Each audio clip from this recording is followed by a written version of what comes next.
Hello and welcome to the Saskatchewan Real Estate Podcast. I'm your host, Ron Caroni, and today we're talking about one of my favorite things, the weather in Saskatchewan. Meteorologist Terry Lang sits down with us and touches on a number of really interesting topics about the weather.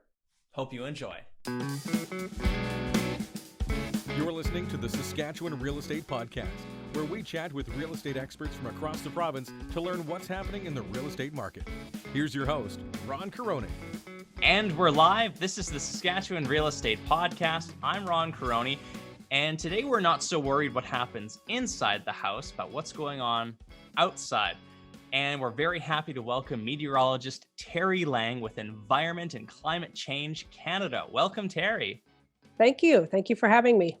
Really happy to have you on.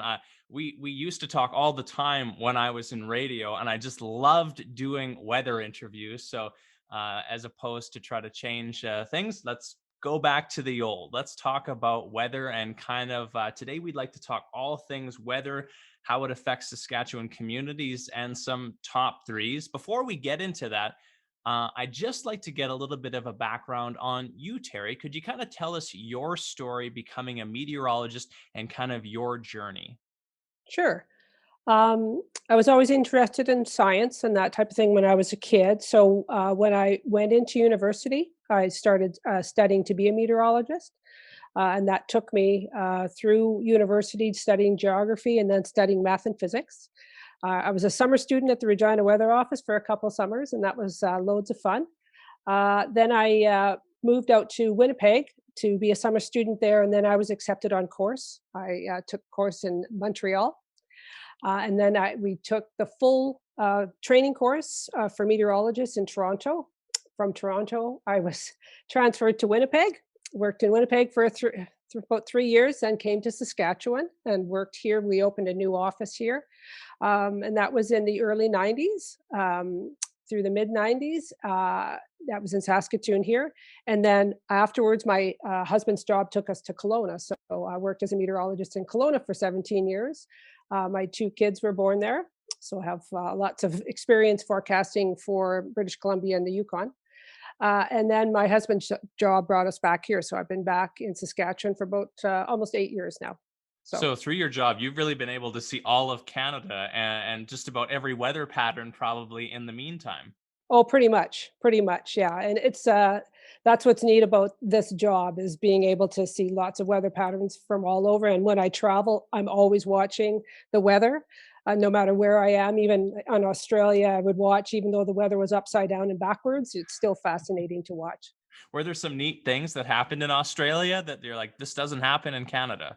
Yeah, the cold air comes from the south there, and the cold fronts come from east to west instead of the opposite way that they come here. So, and we had some massive thunderstorms, big hail, that type of thing. It's fascinating, very I would kind of fascinating. take a meteorologist eye to kind of say, wait a sec, this is slightly different than it is back home. It is, and it mixes you up. You know, you almost want to stand on your head to watch the weather broadcast. So. Yeah, fantastic stuff. Coming back home now, Terry, and I think people are really going to like these questions because it's something I think the coffee shops and everyone on Coffee Row kind of talk about, like, where is it the most sunny and where is it the warmest? And everyone kind of has their opinion, but today we're going to put some data and some science behind it. And let's start off, Terry. What are the 3 warmest communities in the province? Well, most people would figure out it's in the south. And what I did was I used the mean temperature for the year to figure these out. So Maple Creek came out the warmest, Leader came in second, and Swift Current came in third. So right in that southwest corner there, that Palliser Triangle, that's where most of the heat is. They benefit from those southwesterly winds that come from the Chinook winds in the winter. So you'll often see Maple Creek being the warm spot of the province. So they benefit from that. I kind of figured Maple Creek would be in there. They always kind of seem to take the hot spot when you kind of look at that data there. When we take a look at the 3 coldest communities in the province, where are we looking? Well, no surprise, they're all in northern Saskatchewan just because, they're farther north. So even though they get lots of sunshine in the summer because of where the sun angle is, it doesn't make up for the rest of the year. So Stony Rapids came in the coldest. Then Uranium City, not far away, and then Cree Lake was the next community that came in the coldest. If we're talking about which community gets the coldest in the winter, where are we going, Terry? Well, I looked at the data from, I averaged December, January, February, which we define as, winter. So it came in Uranium City actually came in colder than Stony Rapids, who came in 2nd, and Cree Lake came in 3rd. But it is notable that the coldest temperature that was ever recorded in Saskatchewan was recorded in Prince Albert, No not kidding. those not those northern communities. So that it was minus 56.7 of February 1st in 1893 in Prince Albert. So they hold the record. They hold the record for the coldest. That's one of those you're glad that it's, 100 plus years that way and it's not, so near in the recent future. You said minus Exactly. 56? Minus 56.7. Yep. And back then they didn't have a lot of options for heating anything. So yeah, that No, must have been brutal. brutally cold. Brutally cold. Yeah. Crazy. Okay, touching on the hottest community in the summer. Okay, and I use the temperatures, the average temperatures for June, July, August, which we define as summer. So that's what I used. Moose Jaw came out in first, Maple Creek second, no surprise there, and Leader came in third for the warmest temperatures. Not I thought Swift Current would squeak in there, but again, it's interesting to note that the hottest temperature recorded in Saskatchewan was in Yellowgrass at 45 degrees Celsius. So yeah. Just a quick tangent, and I know I didn't include it in the questions, Terry, but what lends Saskatchewan to these drastic changes in temperature? Because even if you go Yellowgrass to PA, like it's probably a 2 hour, 3 hour drive from there, but minus 56 to minus 45, what Plus causes that 45. extreme shift? Yeah, that's a temperature difference of over 100 degrees that's possible in the province. And the reason why we can get really, really hot and really, really cold is because we have no water bodies around us. Water is a real moderating factor. Like if you look at the average temperatures in like Vancouver or Victoria, they're almost the exact same temperature as the sea is. Hmm. So, because the water holds a lot of heat to it, and it takes a long time to cool off. So, any place that's around water, even the Great Lakes, the communities around there have moderating effects from the water there. But we don't have any huge water bodies that moderate our temperature. So we can, and the other thing is we have no mountains to block anything, right? So we can get really, really cold air, like the cold air that we saw in February, came right from Siberia, right? It came right because there's nothing to stop it. It comes across, ice and barren land. And from the south, we don't have any water bodies around us either. So we're allowed to really, really warm up and we're really dry. Dry air can get really, really hot as well. We do get some of the moisture off the Gulf of Mexico that feeds our thunderstorms, but that's about it. So that's why we're allowed. We have no water bodies around us at all. What a fascinating mixture of things when you're It throwing is. out the names of those places where our weather is coming from. Is that why weather can change very quickly sometimes, and that there's a lot of factors moving in and out of Saskatchewan? Very much so. That's why our weather can change so fast because we can get that really cold air from the north really quickly, but we can also get that really moist, juicy air from the Gulf of Mexico that feeds those big, severe thunderstorms that we see, the hail and tornadoes and the whole bit. It's those things that combine that make us, gives us this really neat, interesting weather. Yeah, and people love talking about it here in Saskatchewan, and maybe that's Always. why, because it is so diverse. It is. Yeah, and just having that, we can go from 40 above in the winter, summer to 40 below in the winter. That's 80 degrees temperature change, easy in most communities. So we were talking about thunderstorms there. Let's touch on the community that gets the most rainfall. Okay, so this one, we again, I took averages, not records or anything like that. So the three that came in the rainiest, and this is no surprise either. It's that belt through central Saskatchewan, sort of that boreal forest coming into the Shield. La Ronge was the wettest, and then Hudson Bay Nipawin area, and then the Meadow Lake to Buffalo Narrows area. So those are the ones that come in with the most rain. We know it's dry in the southwest, and in the north, you think, well, it should be wetter up there, but most of their precipitation falls as snow, not rain. And you're starting to get into a drier pattern up there, a drier climate as well, because you're getting into the Arctic tundra area as well. So it tends to dry out. So it's that really wet belt that we see through central Saskatchewan. Interesting. And that Mhm. is probably benefits for farmers in those years when it's a little drier, they might have a little more on average. If it's really wet years, you might have some flooded fields and tough to get out there with the combines and such. That's exactly right. All right. The flip side, the least rainfall.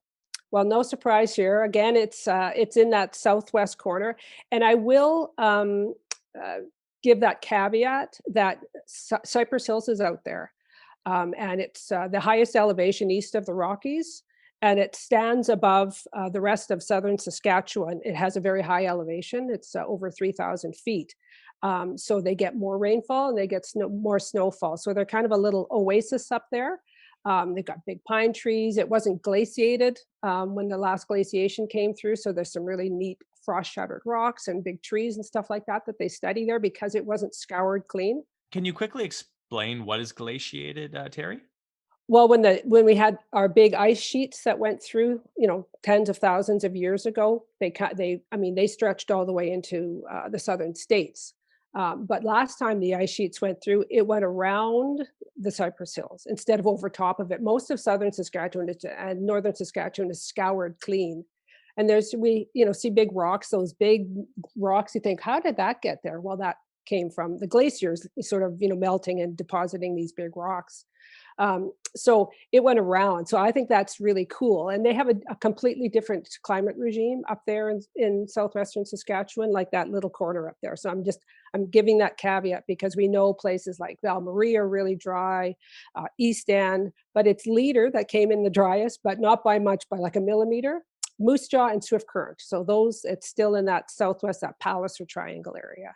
Okay, so now we're getting into wind. Which community gets the most wind?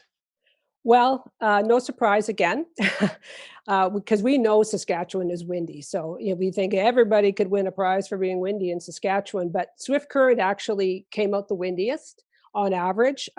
They're in a valley, east-west valley, so they tend to get their winds funnel. Like when you take wind and put it through a valley, it tends to go faster. So that's why they're windier. Rock Glen came in quite windy as well, and Regina. And you think, well, why Regina? And Regina's in a southeast to northwest valley as well, from the Missouri Coteau. It's the Wascana Basin, so they tend to get their winds funneled through there as well. And they tend to the southwest and the southeast and the northwest winds are really strong there. So That's why sometimes when you have those rider games and the kicker hits it off and it'll go a lot farther than in the other cities. that's right. Now with the new stadium, it kind of comes in there and it kind of swirls around a bit before it exits. So it makes kicking very interesting. All right, the community gets the least wind, or the communities that gets the least wind. Yeah, I was surprised about this when I looked at the statistics. Stony Rapids came in the least windy, and I was surprised just because they're at the end of Lake Athabasca, and I thought they might have some effect off the lake to get stronger winds, but it didn't. Waskesiu came in second with all the big trees that are up there, and Uranium City actually came in third. So I was surprised. I thought there'd be more wind up there because the northeast corner is a little bit windier. But again, I think the trees are shorter there. We tend to get a lot of damping from the big trees across central Saskatchewan. So we don't get as strong winds. My wife is from Europe, and now I can tell why she loves Waskesiu so much, because the one thing she hates about Saskatchewan weather is the amount of wind that we get. But she really enjoys Waskesiu, so that kind of explains the fascination for that type of part of the world, as opposed to just the beautiful scenery there. Right. Oh, absolutely. And when we lived in Kelowna, we actually had a set of wind chimes that were outside. You can't have wind chimes in Saskatchewan because they would drive your neighbors crazy or they would end up in your neighbor's yard all the time because of the wind. Right. So, Fantastic. Terry, before we wrap it up here, I'd love to just get a personal note from you. If you could go back to a younger version of yourself and give yourself some advice, what would that advice be and why? it's a difficult question, but I think the advice that I would give to myself is to tell yourself that it's not your fault, that not everybody's, it's what's happening around you, that you didn't cause it, and that because that caused a lot of issues for me later on. And just to believe in myself more, believe in who I was and how I looked and all that kind of stuff, because it really had a big bearing on how I went forward in time. So yeah, it would be in that high school time. I'd have a big, long talk with myself, I think. Fantastic. Well, Terry, I just want to thank you so much for coming on here. I love talking about the weather and how it affects and those little points of what's the warmest city, what's the coldest city. So it was really fascinating to have you on today, and I really, really appreciate it. You're very welcome. Enjoy the rest of your day, Terry. Thank you so much. Same to you, Ron. Thanks again to Terry Lang for coming on the program. If you found this as fascinating as I did, hit the like and subscribe button, and don't forget to share it with your friends. We'll see you here next week. This has been the Saskatchewan Real Estate Podcast. If you like this episode, find more information and episodes on our Facebook and YouTube pages. If you'd like to be a guest or have a conversation you'd like to learn more about, let us know by messaging the show on Facebook. Thanks for listening.